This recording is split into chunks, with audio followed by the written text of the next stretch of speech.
Oh, hello, my friends. Hello, my life warriors, wherever you are in the world. Welcome to the Day In, Day Out podcast. Woo! Today on episode 277, I'm very lucky to have Dr. Nicole Bradford on the podcast today. She is a public speaker and so much more. She also was the first African-American lady to win Miss Austin. Say no more. Like all I've got to say is there's one or two bodies buried out there. She won't go into it. It's a dark, dark tale. Hi, how are you today?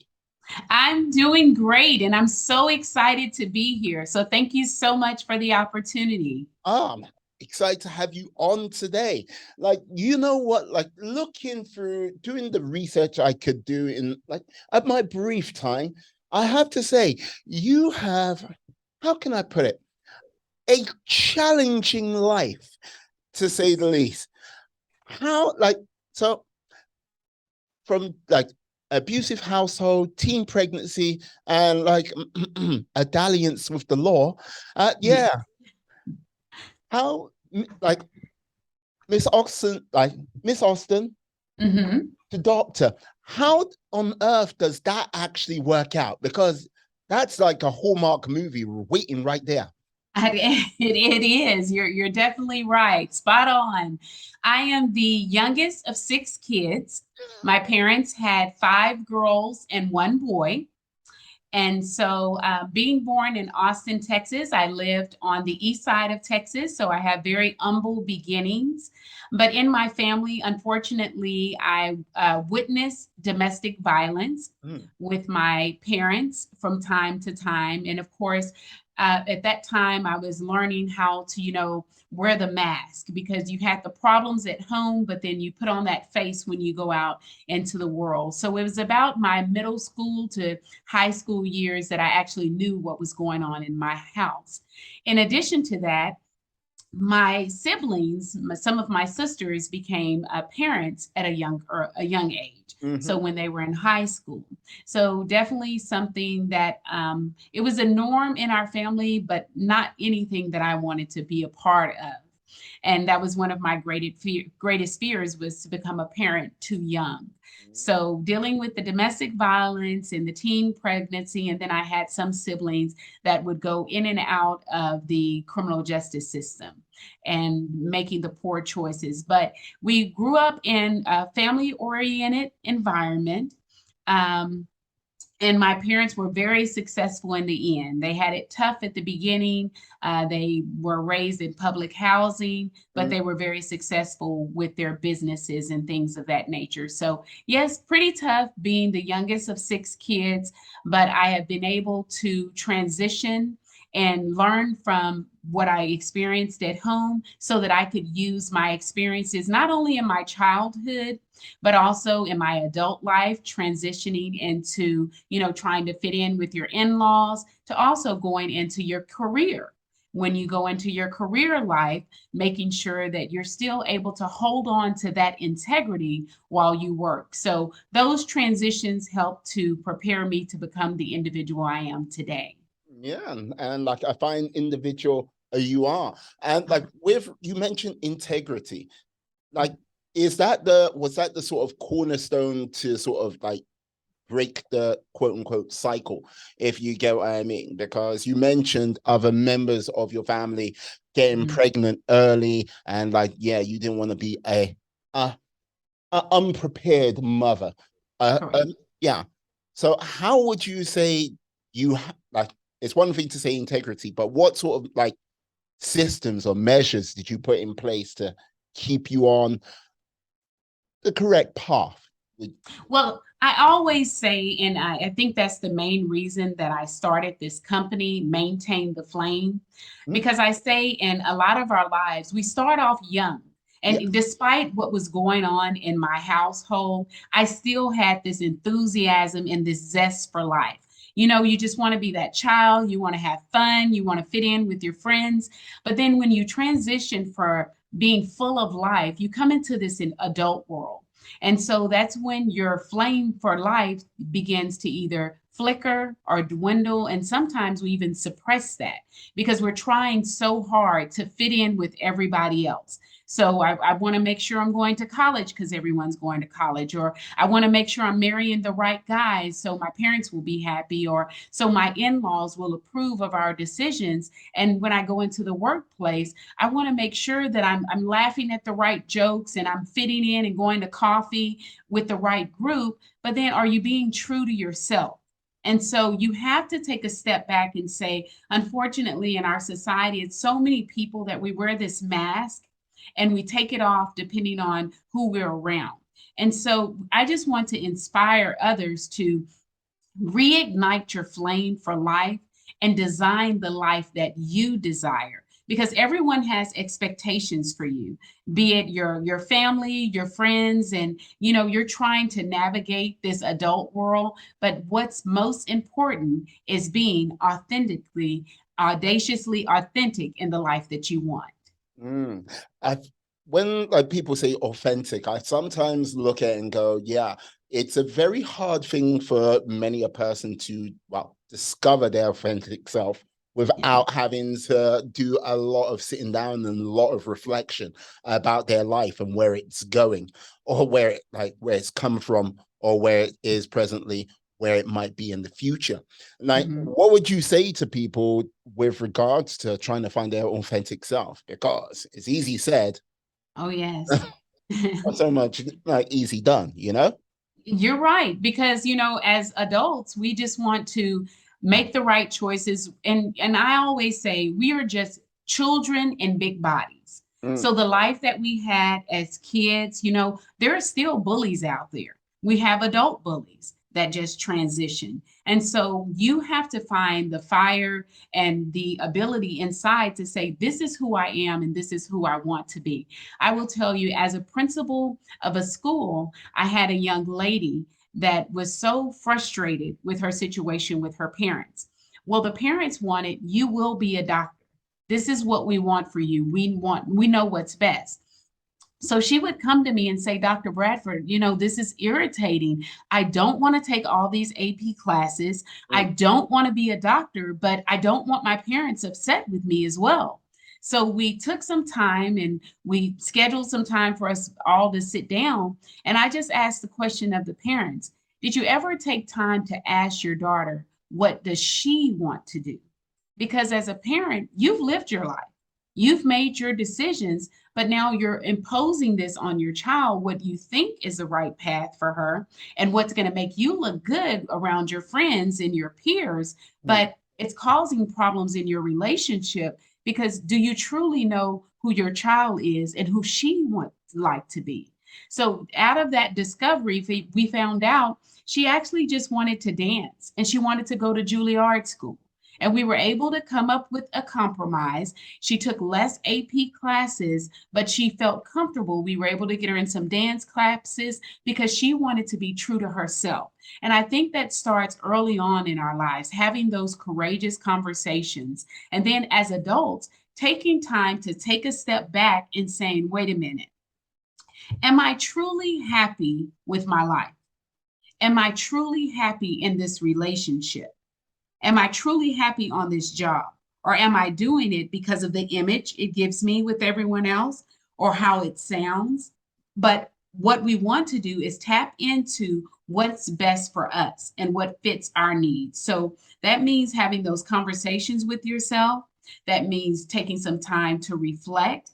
And that means once you realize that it's not about everybody else, those individuals that you're spending time trying to impress, they will forget about this a year, 2 years from now, but you're stuck living a life that you may or may not have that desire and that fire for.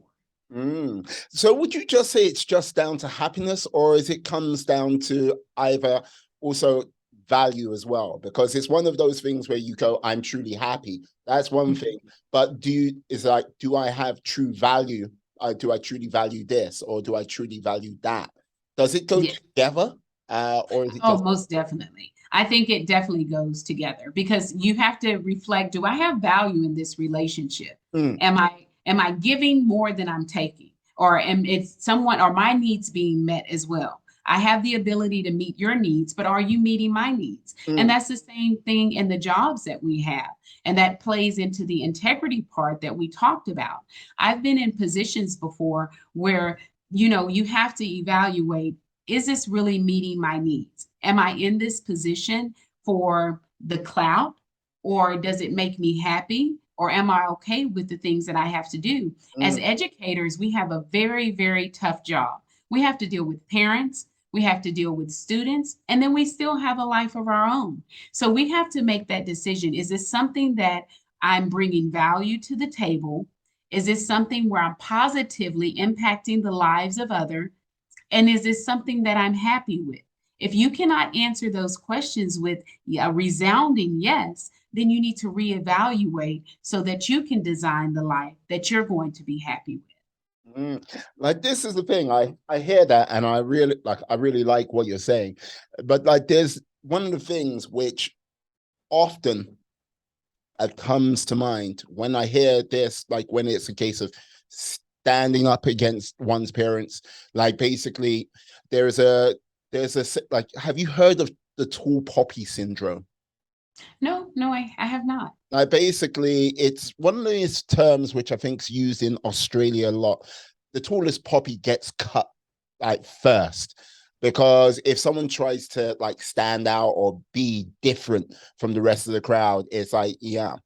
And I would say having the courage to stand out, having the courage to like get your like seek out the direction you want your life to go in is Mhm. one of the hardest challenges there is. Because look, don't get me wrong, you being like, okay, the first ever Miss Austin, okay, like I'm the reason why like I bring it back to that takes a certain degree of courage. But look, it's a case of, okay, has there been a black, like wait, before you, has there been a black Miss Austin? And like it's like, no. What is the likelihood of there being a black Miss Austin? Like from your Mhm. standpoint at that point, it may be slim to none. It's a case of, yeah, but you went out there, and I bet you there was many a person who around your life were like, why are you doing this? And Yes, like yes. the flow of negativity in like some regards, it sometimes it will come from a place where they're trying to protect you. They want you to Mhm. be safe. They don't like, and other times it comes from a place of jealousy, hate, and Yes. resentment. Yes. And And like, I, yeah, and I yes, and I agree with what you're saying. And I'm not saying that young people to stand up and against their parents, not at all, but also being genuine and true to yourself. mm, Because, like you say, for myself, I was a first generation college graduate. And so, in my family, once you go and I received my bachelor's degree, of course, everyone was excited. Okay, this is cool. This seems nice. Good job. But then when I went back for my master's and then again for my doctorate, wait a minute, what's wrong with you? That's enough. You have a bachelor's. Why are you going to get anything else? And so you have to evaluate yourself and you have to know this is for me. You mm, can only live your life for yourself. Because if you go around trying to get the approval of everyone else, that bar is going to continue to rise. It's going to change. Okay, well, yeah, that was nice that you did this, but now can you jump 20 feet this time?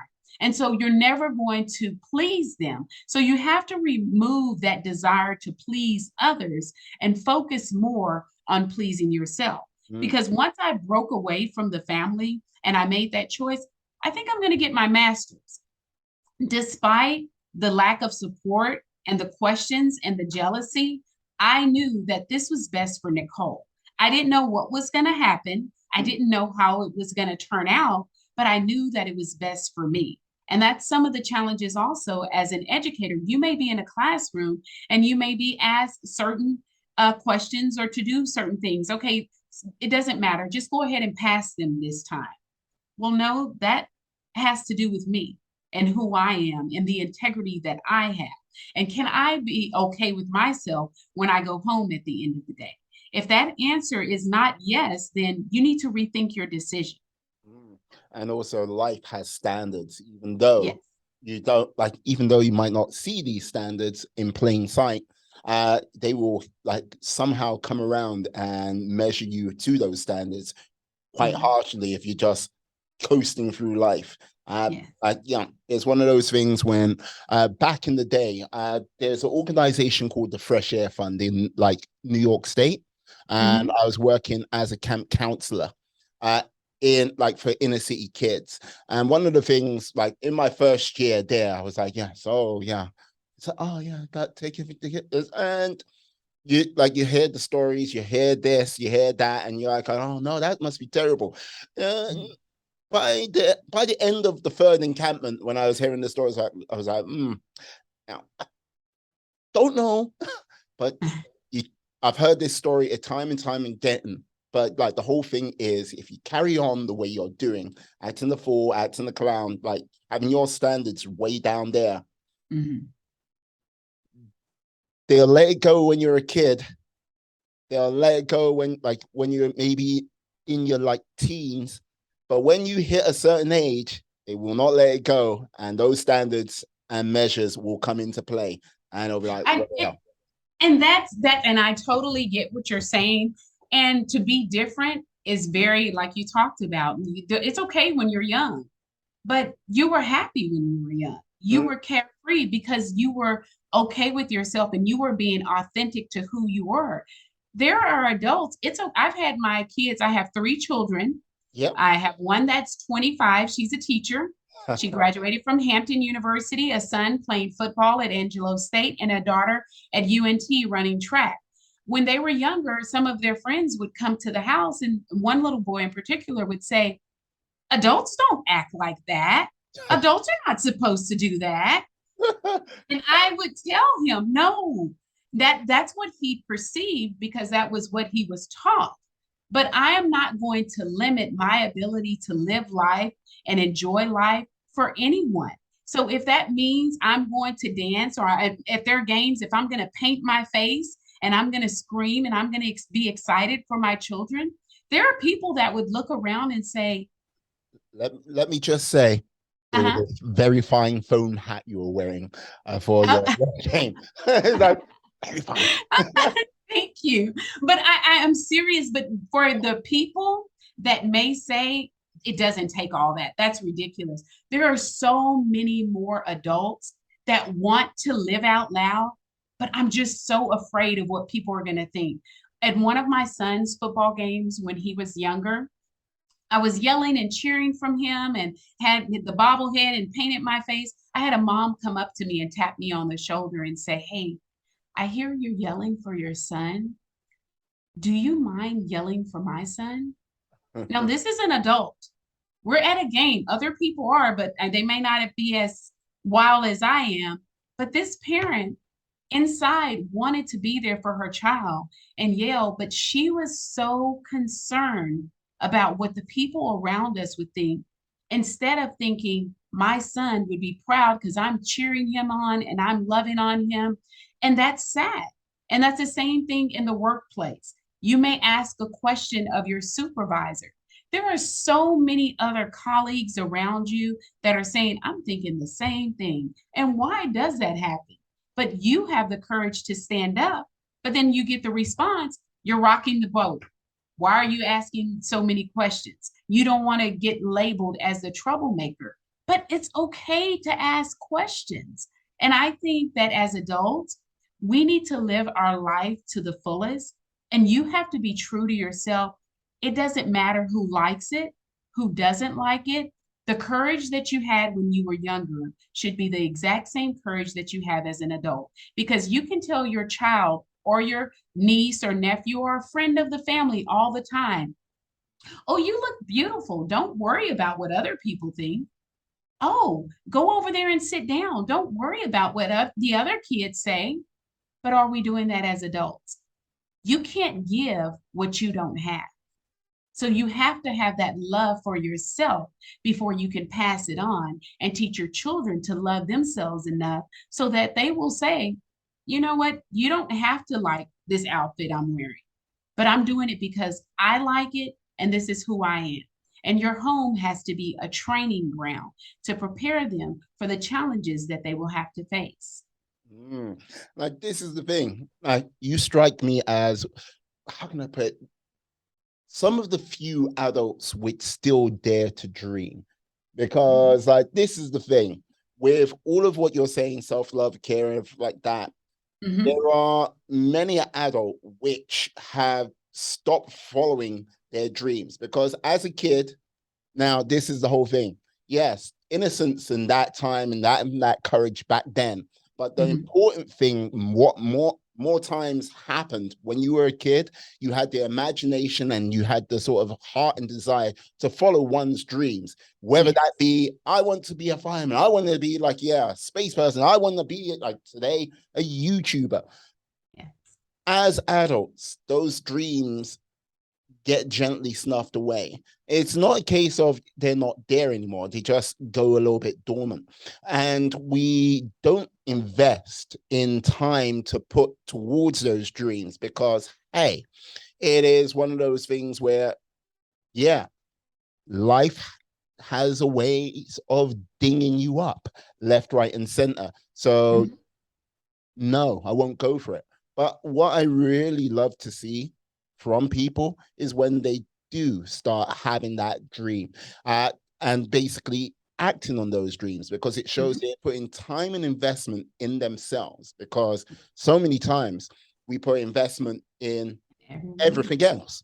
else, be Mhm, it from like BS sort of like, yeah, knickknacks here and there to mhm. just wasting time on some like arbitrary show, except Game of Thrones, House of Dragons. I love that show. Yes. but Yes. but you get what I mean. Oh, yes, it's so important because your mindset is everything. Mm, Because in our minds, we take the negative and we have the positive. We have our future concerns. We have the things that's happened in the past, and all of that's going on all at once inside of our mind. And we're afraid to take a chance. mm, But when you were younger, you took a chance and you asked that girl out for a date. When you were younger, you took a chance and you applied for that job. Now you're sitting at a job that you know you may or may not be happy with, but you're giving that job 190%. So at the end of the day, you're not working 40 hours. You're working 50, 55 hours. So if you actually sit down and calculate your time and your energy, you might be making around $5 or $6 an hour. But what if you took that same energy and put it into yourself, into your dreams, into your values, even if you do it a little bit of time on the side as you build up your dream?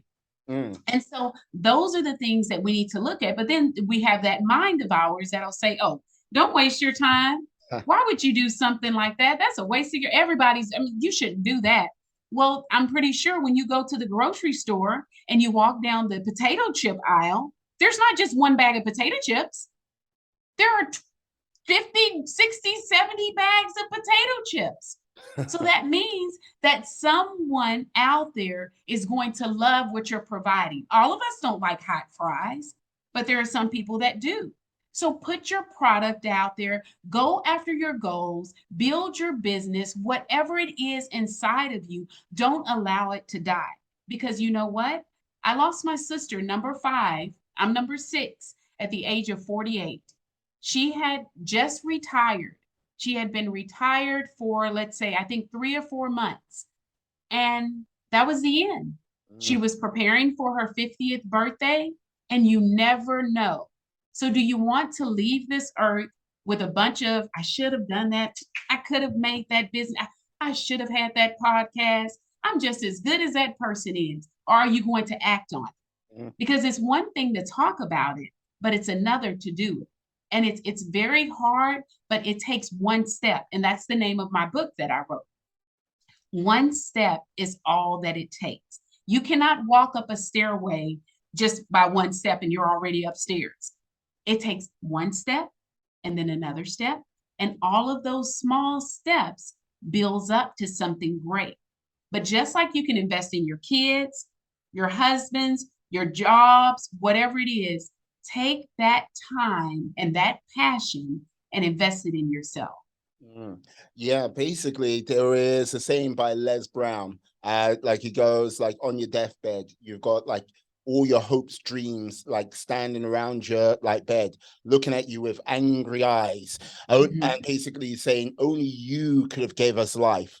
But that moment passes, and all of those hopes, dreams, and basically, who knows, like a, a legacy which could last maybe 3, 4, 5 generations, is lost in a blink of an eye.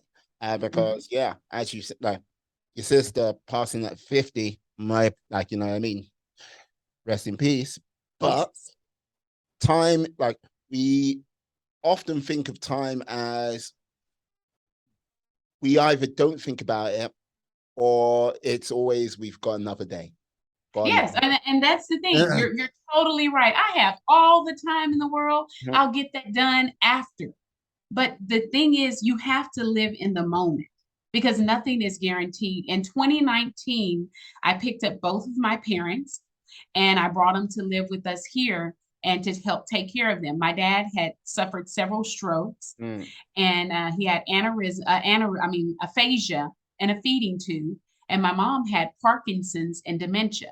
Now, mind you, I'm number 6 out of 6. So I'm still raising kids. I'm still a principal at work, and I'm still trying to have a family and have a life.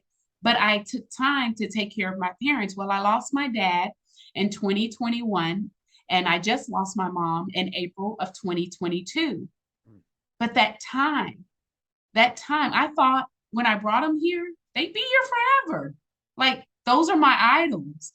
What would ever go wrong? And in a blink of an eye, those 3 years flew by and they're no longer here because I put off things. And, I'll take her here and we'll go over to this event or this play because they still have so much time. I mean, they'll make it to their 80s or 90s. mm. My mom left at 78 and my dad passed at 80. So you have to take advantage and take control of your life and enjoy it and live in that moment because you never know. Mm. Very true, very true. Like because like this is the thing. We like I so often you see people rather than look to the past to sort of Mhm. pick up the lesson so that like so they can stop themselves picking up that same painful lesson in the present. They Yes. they dwell in the past and like yes, so ever doomed to repeat it because our future is made, written today. The past is Mhm. meant to be like a quick brief visit, work like live in the present, and yes, the future will come and be bright. And with regards to the time we have with the people we hold dear, hold special to our Yeah. lives, it is one of those things where yes, it is fleeting. And the other thing which I kind of never get or understand, uh we often as the kids would say today, we give the people our flowers when they're gone. We don't Yeah. actually give it to them in like life in the living. Go, yeah, you know what? You are a wonderful person. You like Mhm. I hold you in such high regard. Without you in my life, you Yeah. would not. I would be diminished. But Mhm. you enrich me. That is seldomly said. And even going through a global pandemic, you Yes. know, which everyone was like, yes, it's real, scared. You know what I mean? I must value life.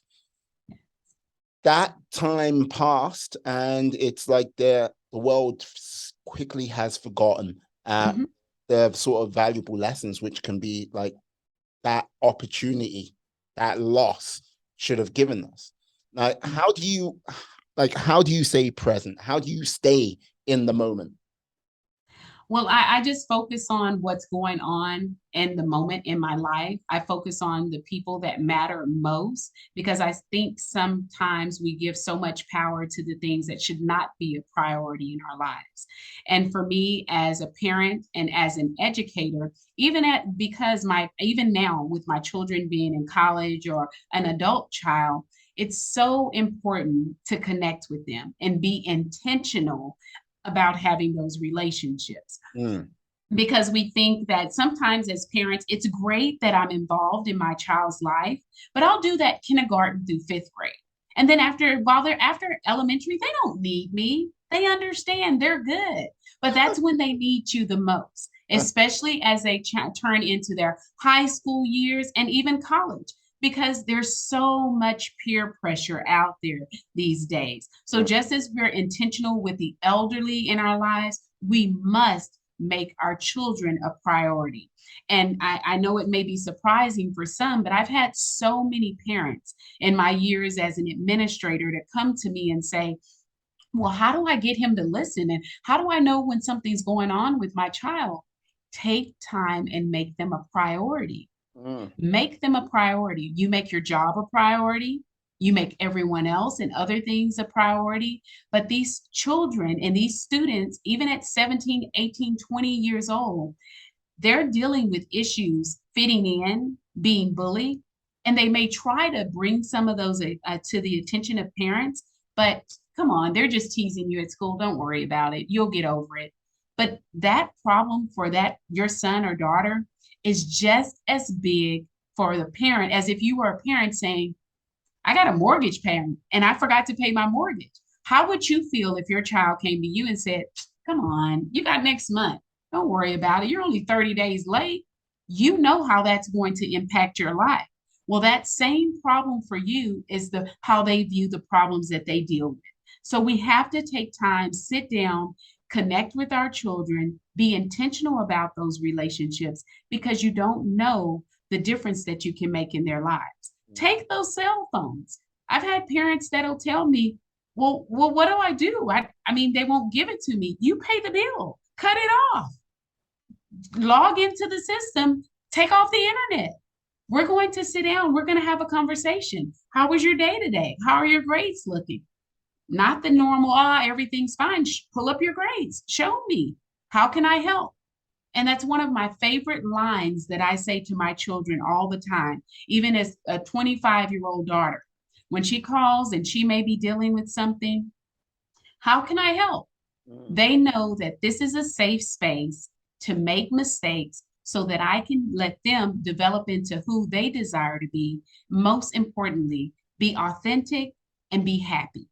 And that's all that I ask. No matter what they're going through, when I call and check up on them at college, after we have our conversation, I'll end the call by saying, are you happy? That means more to me than anything because we have so many people going through the motions, so miserable and not genuinely happy with who they are and where they are in life. So you have to live in the moment and prioritize what's important to you. Mm. Yeah, I hear that. I like that. I like that a lot. It's one of those things where I kind of look at it and I don't like it's the like value, what you value in life. Because like this is the thing, like the amount of times you hear, okay, as time goes by, like yeah, like having kids goes from oh my God, no, to I go, I want to have children, I want to have kids. Yes. Yes. Like, yeah, and everyone looks and goes, yeah, it goes from you are you crazy? Have you lost your Yes. mind to like so when you're gonna have those kids out there, is that you're like it's a Yes, confusing time. it is. But it's a case of when everyone goes, yeah, I want to have kids, they go, yeah, I want to make that commitment. The value of that child, especially when it comes to sort of those long sleepless nights when that Mhm. child is sick, Yes. like as a baby, like in the most cannot defend themselves in any way. I think I don't know what it is, what happens, I think, to the majority of people. And look, I've like had my kid like just recently. She's only about 2 and a bit months, and I'm like, it's like okay. It's like you're screaming, I don't know what's going on. Right. But it's I don't know what it is, and I'm trying to be sort of mindful of it, trying to be still present because for many a parent, it seems like, yeah, I want a child, I want a baby. And I'm not too sure if it's a prestige thing or it's a peer pressure thing or whatnot. But it's like it's a very precious thing. It's not Yes. not not 7 billion people or 8 billion people alive. It's your child, one That's right. singular couple. And but yeah, it seems like the value of everything else in life, all of this like sort of day in, like the day in, day out chores and everything like that seems to take more priority. And it's not even a case of, yeah, keeping a roof over the head and everything like this, but the trivial things Yeah. outweigh the child. When you like, oh, yes, sit down, spend time with your child. Hmm. Yeah, like, look, don't get me wrong. There are some kids which, quite frankly, oh my Lord, I'll just say it like that. But there Yes, are some kids which are, oh my Lord. But if a little bit of time and effort was given, they can be fine, outstanding citizens of like exactly. this, like human race of ours. And people not being able to make that commitment, it's kind of strange. And like, yeah, you mentioned sort of protecting your time with them and other people you might love and care about. That's right. Hey, it Hmm. just boggles my mind, you know? Yes, and I know that parents mean well and guardians and family members because we do have a lot of, right, especially now. There's tons of stress and anxiety all over the place. But at the same time, it's okay for you to take time to say, you know what, I'm going to turn off my cell phone Mm, and we're going to spend 30 minutes. That's just the norm in our house. We all come home and we're going to set up, we all meet up at the dinner table, cell phones are off and we're just going to talk and we're going to build those relationships and we're going to build those communication skills and I'm going to let you know that I'm here for you. You know that I'm not distracted where I'm trying to answer an email from work and mm, my emotions are dealing with something at work, that I'm not really hearing what you're saying and what you need from me as my wife, as my child, as my significant other. So making sure you protect that time, making sure that you set aside what you believe. Of course, those emails and all of that, yes, they do pay the bills. But at the end of the day, if something, God forbid, was to happen to you, the job is going to replace you. They're going to find another you. You can never replace someone that's dear to your family. mm, And so I always say the individuals that's going to suffer the most if something was to happen to you is sitting in that house with you. And those are the individuals that we spend the least amount of time when we're trying to climb that ladder of success or trying to impress all the other people around us. But the people around us and the people that's at the top of that ladder, they're going to forget about you. They may celebrate and be sad a couple of days, but 1 or 2 months, that's going to be a wrap. But your family in that home, this is the room we used to eat dinner in. This is where they used to sit and read their books, mm, or this is where we would watch TV together. That's an impression that doesn't go away easily. mm. Indeed, it doesn't. Indeed, it doesn't. So, like, I have to ask now, you as an entrepreneur, Yes. now, yes, let's just say most people that it, like, you've got 3 kids. Well, like, yeah, your business is like kid number 4. Like, Yes. yeah. So, how do you manage your time to sort of like keep that success? Well, be a successful parent and like mother, wife, balancing that with starting like, yeah, your entrepreneurial business, like, yes, family mainstay, it would seem, because yeah, your mother was entrepreneur, your dad's entrepreneur, and like, yes, you're an Hmm. entrepreneur. Well, you just have to find a balance. But for me, even as a working educator, I have 2 decades of experience in the field of education. Mm, My first career started on the college campus. yeah. So I've been a professor, dean of education. Last position was vice president of student services. And then I transitioned into public school, where I've been a special education resource teacher, an assistant principal, and a campus principal. But even there, I don't care what was going on. I would spend my life trying to help and uplift and work with other students that may not have what they needed at home. But if I got a call or if my child sent me a text, everything stopped. Mm, I would drop what I'm doing to attend to the most important people because I need for them to know that they are a priority in my life. And that's the same thing as an entrepreneur. As you know, it doesn't stop when you're an entrepreneur. There's no 50 or 60-hour week. You're working when everyone's asleep, and then when they wake up, you're still working. But as soon as my children or my husband or my family says we need you, It has to stop because that's my priority. And I always have designated times. There are days of the week I will not work because that is my family time and I need to reconnect with them. If it's bothering my kids in college and calling them or just going out and saying, "Hey, I'm going to pop up on your campus. You want to go out to lunch?" Mm. Making them a priority and setting aside time to put them first. Because you can always work, but you can't always have those quality relationships. Mm. No, very true, very true. Like, this is the thing. I would just sit like, it's one of those things what always makes me laugh about the sort of misconception about, yeah, starting your own business, Mhm. like becoming an entrepreneur. And that word sometimes is like, some people don't like that word entrepreneur. Yeah, it's like, yeah, you seem to be okay with it. But Mhm. like, everyone goes, oh yeah, I'm gonna start my own business. I'm gonna have control of my own time, and yeah, it's going to, yeah, it's gonna be easy. And like the whole thing is, I was like, yeah, when I was much younger and had the libido of a oh, handsome, I thought the same thing. Keep control of your own time, but the whole like aspect of the work and everything like this, the reality, it is like quite mind-boggling. Oh Like, yeah. yeah. So when you've like spoken to other people who are starting their want to start their own businesses and everything like this, what are sort of like some of the key pieces of advice you give to those people? Well, I think the greatest advice that I provide came from my parents.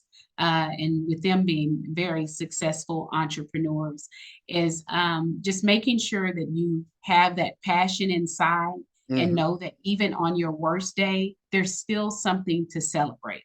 And that's what I do for myself. I may not get the calls that I need or make the contacts that I need in that day, but I will not leave my office without at least writing down one accomplishment for that day. What is something that's positive that happened for you today, Nicole? So that's one of them. The second one would be from my dad. He started many, many years ago. He was born in 1940, so I don't know. I think he started his business in the 60s, which of course was very, very difficult back then Oh for an yeah. African American male. Hmm. And he always told me, Nicole, all it takes is one yes. And once you have that yes, you'll keep going. It'll give you the momentum that you need to keep pushing. But it may seem bleak, but you're going to have to keep knocking on the doors and you're going to have to keep pushing until you get that yes. So you have to find the good in every day when you're working, find that silver lining, know that there's someone out there that will believe in you. So keep going until you find that yes. And even if you fail, in your eyes, that's an opportunity for you to learn and for you to regroup and for you to move forward. There's always something, there's always a lesson in whatever it is you're going through. There's a purpose in the pain.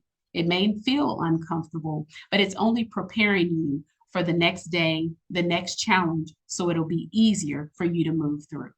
Yeah, it sounds like your father was instilling grit into your like core, because like this is some of the things I've like, it's one of those things where you hear a lot that yes, this generation's coming up doesn't have that grit.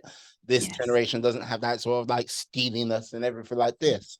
Like I would like say that some people in this generation coming up don't have Mhm. it. But it's a case of there are some people in like, yeah, the generations which came before them and the generations that come before them who also didn't have it.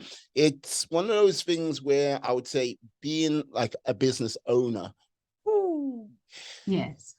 it is how can I say it is a tough road where people don't actually understand that it is a lonely path, Oh my to goodness. say the Yes, least. it's a very, very tough road. But the great thing for me is just like we talk about parenting, you're consistently modeling for your children. And when you don't even know it, you're modeling the good and you're modeling the bad. Mm. But as my parents were working, I saw them work nonstop. And my dad always, and just as you made the statement about the different generations, with him having 6 kids, he would always say, no one's listening. I built this company, I've done, but no one's listening. And I was the youngest one. And so, of course, I couldn't really articulate what I was picking up on and what I saw them do because they worked for the Internal Revenue Service in the morning. Mm-hmm. They'd come home, change clothes, and they'd go to work for their own business the remainder of the night. What was their And own business? they owned a janitorial service and they owned multiple rent houses. Yes. And at one point in time, he was the only janitorial company that cleaned all of the Sears stores for Austin, Texas. So he was very, very, and he had a crew and everything. But I was watching not what he was saying, but what he was doing. And so that is my work ethic to this day, because even my husband, he'll say, you have been in that office all day long. Like you need to come out and take a break. But that dedication and that drive, if you're not going to advocate for yourself, who do you think will? That dream is your dream. So if you're not going to believe in your dream, how do you expect somebody else to buy into it? So that means you're going to have to put in the time and the effort that you need to make that dream a reality. Yeah, no, like this is the thing. No, it's very true. Kids are copycats through and through. And like, yeah, in like not actually saying, but seeing from your actions what you're doing on a day-to-day basis, hence the way the apple doesn't fall too far away from the tree, as they say, Yeah. is an important thing. And I think it's one of those things where we all take for granted, not less if we are sort of like, yeah, consciously aware of it on a regular basis. Because like one of my best mates, her husband is, how can I put it? He is a business guy who used to be a project manager slash engineer. Now he makes sort of asthma pumps for like, which random, but very lucrative. But like, yeah, his oldest son like has that sort of creativity and engineering nous behind him. But like he like in like spend like when they were babies and stuff like this, I think it's definitely a dude type thing. It's like, yes, you're a baby. It's like it's like, and like yeah, that's like, oh, that would be my friend. So she's like, ah, Yes. it's like going and like you look at it's like, and I get it. My baby just like I don't know. My lady's like, oh, look, I go, okay. Uh-huh. How you doing? There you go. That's Yes. how you do a handshake. No, but going off topic, but getting back on topic. But he like his son came up with a board game. And like the whole thing is because of his like being a business guy and everything like this, he goes, yes, he knows the sort of next steps to take to sort of bring a product to life. And like he spent a nice little chunk of money, not too much, but to help like do the product design, get it up and like this. His son has learned so much more from that sort of time and interaction than he would ever do in a classroom and gets it. And you know what I mean? And it's made him more hungry to sort of develop and grow and like, you know what I mean? Like you were saying, take time to be with your kids prior, like, you know what I mean? It like take an interest in what they're doing and sort of prioritize that and see how far they can go. And like this is the thing, I don't know how high he might soar, or like it might be a thing which you're like, yeah, been there, done that, time to move on and find his purpose and passion somewhere else. And if he can find his purpose and passion, that's doing a hell of a lot better than 80% of the population of this planet. Like That's that, right. Mm-hmm. you know? And Very impressive. yeah, I'm like, yeah. So Graham, I salute you, sir. Yeah. But yeah. Like, so with this, now, how did you get things started, like really get things started with your business? Because like, here's the thing. Yeah, being an administrator like for 20 years and everything like this, working in education. Look, there are a number of people out there which most really have done a career for like, yeah, 5, Mhm. 10, 15, 20, 30 years. And like, it's a case of, I don't want to do this anymore. Like, how did you pivot? Might give some inspiration for other people to pivot as well. Well, I just found out what I truly loved. And I know I love children. I'm very, very passionate about children, especially the ones that are overlooked.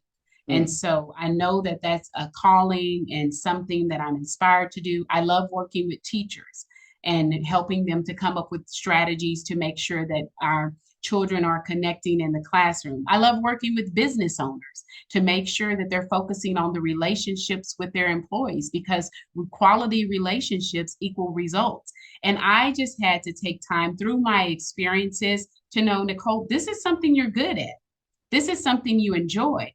And I wanted to take it where I'm going from my classroom as a teacher to a building as a campus principal and taking that knowledge and experience and taking it all over the world because I've always told my employees and my students, you've got to maintain your flame. It's going to be tough in school.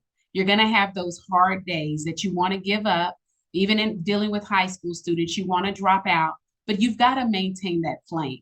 I've dealt with that with faculty members. I'm tired of this. It's too many expectations, the curriculum, the parents are mean to me. I mm, would tell them, you've got to maintain that flame, and we'd sit down and we'll come up with strategies on how to be successful in the classroom. So it dawned on me, let's take what you're doing, the training that you're doing in professional development, the conversations that you're having with parents in your office, and take it on a larger scale. And so I just took this big, huge leap of faith. And a lot of this came as I lost my parents because I thought to myself, Nicole, you don't want to live a life of regrets. I should have had that business. I could be speaking like that. And I learned all of my speaking, believe it or not, when I was Miss Austin. When I became the first African American Miss Austin, you have to go around and you're speaking at graduations, you're speaking at programs, you're out in the community. And I loved it and I enjoyed it. So I would always do it a little bit on the side, but then I thought I have the time to invest in everyone else. Well, it's time for me to invest in myself. And so I took that leap of faith. I'm doing something that I truly love, and I have the ability to impact more lives because it's not just in a classroom or mm. in a building. I'm able to go all over the world. Yeah. Like this is the thing. Like there's a businessman called Alex Hormozy. And like Mhm. there's one of the like there's something he says, there like the S&P 500. Do you know it? Like No. basically S&P 500, it's basically the top 500 shares Oh. in the US stock market. And Mhm. you can like invest and like you can get a return of like if you put $500 in, you'll get like say $2.50 a year. It's like going, yay. You're right. I know the S&P. I just didn't know the name. So I'm sorry. Yeah. Yes. Yeah. So it's like, yay. And like he goes, there's the S&P me, where, Mhm. okay, if you invest that $500 in yourself, like he was talking about, basically, I can't remember the exact position, but where they draw blood and stuff Mhm. like this, like he was talking about a weekend course. It's like a weekend certification, $500, where like you would go from $10 an hour to sort of 25 to $30 an hour. Like, so it's like, yeah, in comparison to investing in the S&P 500, you've now like significantly increased your earning potential. And Mhm. then if you've like carried that on and you start investing time and time again in yourself, you Yes. then bring more value to the table, therefore increasing your value to others, helping your earning potential. And like this is the thing, like, yeah, going from yes, Miss Austin and like getting your speaking skills on or like but only a few years ago. Like uh, to today, where it's a useful skill, which I don't know how lucrative it is. I'm not going to ask you about that. That's it. That's entirely up to you. Hey, the IRS might be listening. Yes, that's Shut up. right. Yeah. But something which is a new sort of like avenue you most probably didn't see before. It's one of Correct. those things where you'll be, it's always a surprise where one journey can take you to your present day, you know? That's so true. You're right. I had no idea in 1995 that I would use any of that, but it's definitely very beneficial today. So with all of that, you also wrote a book as well. Yes, I wrote a book and it's entitled One Step is All It Takes. And I'm currently working on my second book, and it is entitled My Soul is Not for Sale. Satan, get behind thee. That's right. Yes. Oh yeah. So There are so many distractions and temptations and everything just for you to fit in and be like everyone else. So everyone has a price. All money's not good money. Everyone wants to be in with the new fad or what's going on. And sometimes it's not good just to get along because everyone else is doing it. And we said it when we were younger. My friends are doing it. And unfortunately, you'll hear that quite a bit as adults. And so you have to take time to know what's important to you and how you're going to feel at the end of the day. And my soul is not for sale. excellent, excellent. Have to ask, how long did it take you to do your first book? How to get it together? Oh, forever. And yes, forever trying to juggle being a parent and work and everything else. It took some time. Yes. Yes, yes, it took some time. You're like, Miwa, you have no idea. I just wanted it to end. And exactly. Just wanted it to end. Yes. I don't know why I'm doing the second book, but yeah, here I am. And I don't know when I'll finish, but I know that at least I try to make sure I write a paragraph or two or a page or two a day. So it takes time. I'm in no rush, but I just want to get those feelings out. Brilliant, brilliant. So I have to ask now, what was the last thing what brought you gratitude for your day, for your life, for like a moment? Who knows? Uh, for me, I would always, it brings me back to my babies. I always say I've been very fortunate to have some amazing titles and positions in my life, but the best title I've ever been fortunate to have is the title of being mom. And so just spending those moments with my kids, that's my stress reliever. It takes me away from everything. So Mm, just being there with them and being silly and being genuine, that's the highlight for me. mm, brilliant. No, oh, I have to say, it's been a delight speaking with you. And like, I got to say, like, I've enjoyed the conversation. yeah, I am curious to know, where do you want this journey to take you? Or speaking, entrepreneurship, like Mhm. motherhood, and yeah, motherhood, being a wife, and more, so much more. Number one, I would love to be able to live out what I believe is my purpose is to connect with individuals that may be struggling in life, that Mm, have personal issues, and they feel like they're all alone or they just don't want to be that vulnerable with people. I want to be able to be that shoulder that people can lean on.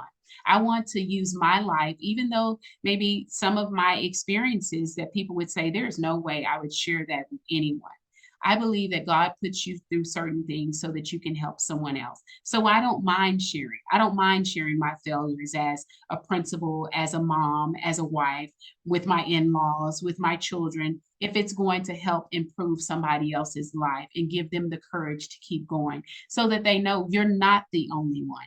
And so I hope that this leads me to the point where I can be an amazing public speaker that has a larger audience that I can impact, of course, being a great mother, leaving a legacy for my children to not live in fear and not to try to continue to conform in this world, but know that it's okay to be different.